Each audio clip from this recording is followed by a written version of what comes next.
Assalamualaikum warahmatullahi wabarakatuh. Sahabat Islamic Tales ID. Di balik gema takbir dan semangat berkurban yang mewarnai Idul Adha, tersimpan sebuah kisah luar biasa. Kisah tentang ketaatan, cinta, dan pengorbanan tanpa batas. Kisah ini bukan hanya sejarah, melainkan pelajaran hidup yang diwariskan dari seorang ayah yang taat dan anak yang sabar. Nabi Ibrahim alaihissalam dan Nabi Ismail alaihissalam.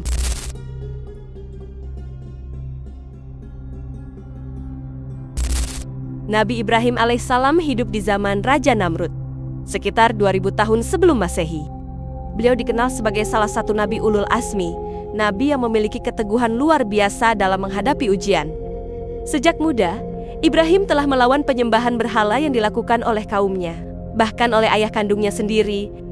Setelah melalui berbagai cobaan berat, termasuk dibakar hidup-hidup oleh Raja Namrud karena menghancurkan berhala, Allah Subhanahu wa Ta'ala terus menguji kesetiaannya.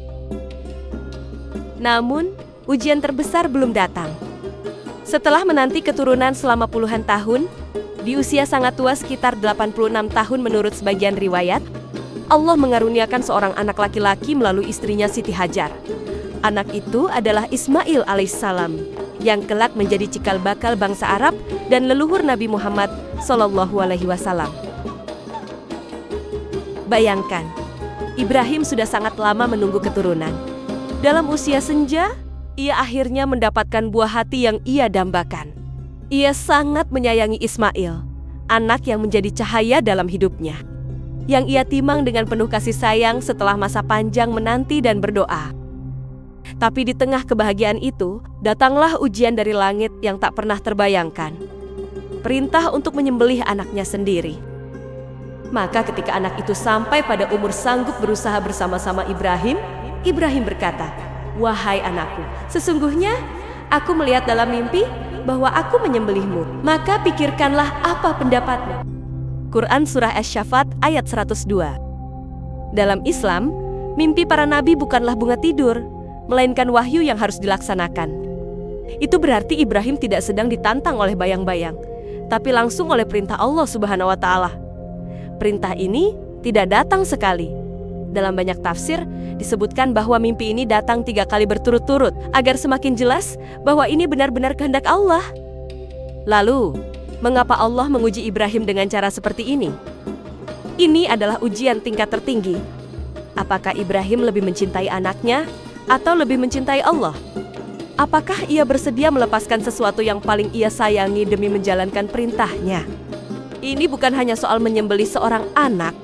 Ini adalah ujian total terhadap cinta, kepatuhan, dan keikhlasan manusia. Tak ada seorang ayah pun yang sanggup begitu saja mengangkat pisau terhadap anaknya. Apalagi anak yang telah ia damba-dambakan bertahun-tahun. Tapi Nabi Ibrahim, dengan iman yang kokoh, memilih untuk taat tanpa ragu. Namun, ia tidak melakukannya secara sepihak. Ia terlebih dahulu berdialog dengan putranya. Dan yang luar biasa, saat Ibrahim menceritakan mimpinya kepada Ismail, tidak ada penolakan, tidak ada tangisan, tidak ada pemberontakan. Ismail menjawab dengan jawaban yang membekas dalam sejarah umat manusia. Ia menjawab, "Wahai ayahku, kerjakanlah apa yang diperintahkan kepadamu. Insya Allah, engkau akan mendapatiku termasuk orang-orang yang sabar." Quran Surah Asy-Syaffat ayat 102. Bayangkan, seorang anak muda yang mungkin baru menginjak usia remaja, justru menunjukkan kedewasaan dan keimanan luar biasa. Ia tidak hanya siap untuk meninggal, tapi ia juga mendorong ayahnya agar melaksanakan perintah Allah tanpa ragu. Ini adalah bentuk ketundukan total kepada kehendak Tuhan. Inilah awal dari sejarah besar yang kelak menjadi simbol pengorbanan agung, Idul Adha. Setelah berdialog dengan anaknya, dengan berat hati dan tak sanggup menahan air matanya, Nabi Ibrahim alaihissalam pun mantap. Maka mulailah ia melangkah menuju tempat yang kini diyakini sebagai Mina, dekat kota Makkah, untuk melaksanakan perintah agung itu, menyembelih anaknya sendiri. Perjalanan ini bukan sekedar fisik, tapi juga batin. Ibrahim tidak hanya menapaki gurun yang panas dan sunyi, tetapi juga menapaki jalan spiritual yang dipenuhi guncangan emosi.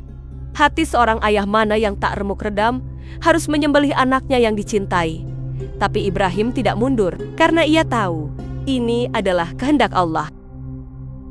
Dalam beberapa riwayat, setan iblis mencoba menggoda Ibrahim agar membatalkan niatnya. Setan datang dalam rupa manusia dan berkata, "Wahai Ibrahim, apakah kau benar-benar akan menyembelih anakmu? Itu hanya mimpi, bukan wahyu." Tapi Ibrahim tidak goyah. Ia mengambil batu dan melemparkan ke arah setan. Begitu pula saat setan mencoba menggoda Siti Hajar dan juga Ismail, mereka pun melawan dan melemparinya dengan batu. Inilah asal-usul dari ritual melontar jumrah dalam ibadah haji, yaitu melemparkan batu ke 3 tiang besar yang melambangkan tempat setan menggoda keluarga Ibrahim. Setelah itu, tibalah mereka di tempat penyembelihan. Ibrahim menyiapkan segalanya dengan hati bergetar. Tapi dengan keyakinan penuh pada perintah Allah, ia membaringkan Ismail dalam posisi miring ke samping agar wajahnya tidak terlihat untuk mengurangi penderitaan emosional. Tatkala keduanya telah berserah diri dan Ibrahim membaringkan anaknya atas pelipisnya. Quran Surah Asy-Syaffat ayat 103. Adegan ini menggambarkan 2 manusia yang telah mencapai puncak keimanan. Seorang ayah siap mengorbankan segalanya demi Tuhannya, dan seorang anak tanpa ragu menyerahkan dirinya sebagai bentuk ketaatan. Ada riwayat menyebut bahwa sebelum menyembelih, Ibrahim menajamkan pisaunya agar Ismail tidak merasakan sakit.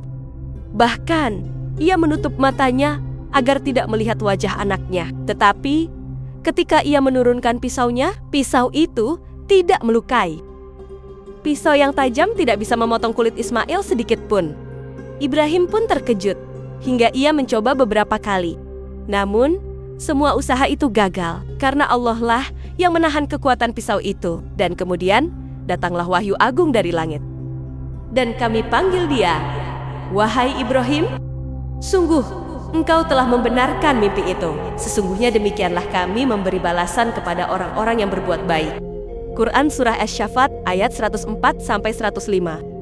Ketika pisau yang diasah tajam tidak mampu melukai Ismail, dan langit memanggil Ibrahim dengan suara yang penuh rahmat, seluruh alam seakan berhenti sejenak.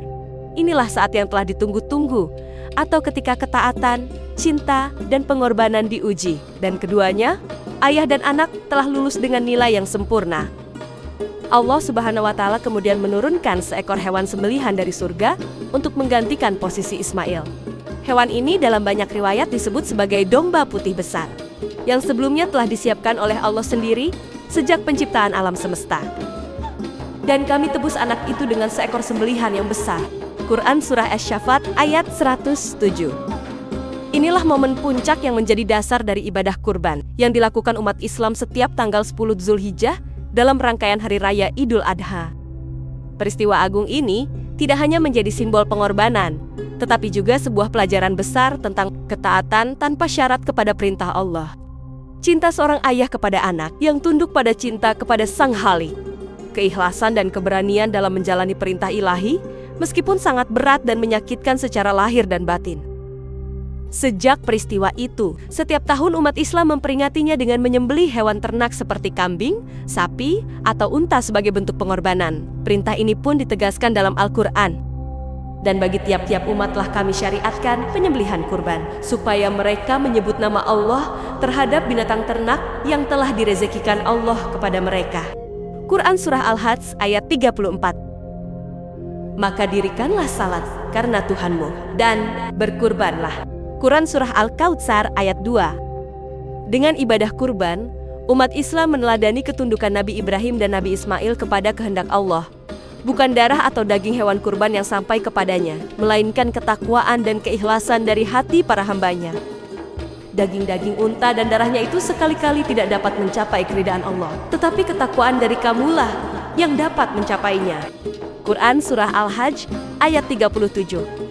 Kisah ini bukan sekadar dongeng atau legenda. Ia adalah panggilan bagi hati setiap muslim. Di tengah dunia yang penuh dengan godaan, ego, dan cinta dunia, kisah Nabi Ibrahim mengingatkan bahwa cinta sejati adalah cinta yang membawa kita semakin dekat kepada Allah. Dan pengorbanan sejati adalah saat kita rela melepaskan yang paling kita cintai demi ridhonya. Maka, di setiap hari raya Idul Adha, saat pisau kurban menyentuh leher hewan sembelihan, kita sebenarnya sedang menundukkan nafsu, ambisi, dan keinginan duniawi kita di hadapan Allah yang Maha Pengasih. Sampai jumpa di kisah-kisah selanjutnya. Subscribe Islamic Tales ID agar dapat terus bercerita tentang Islam.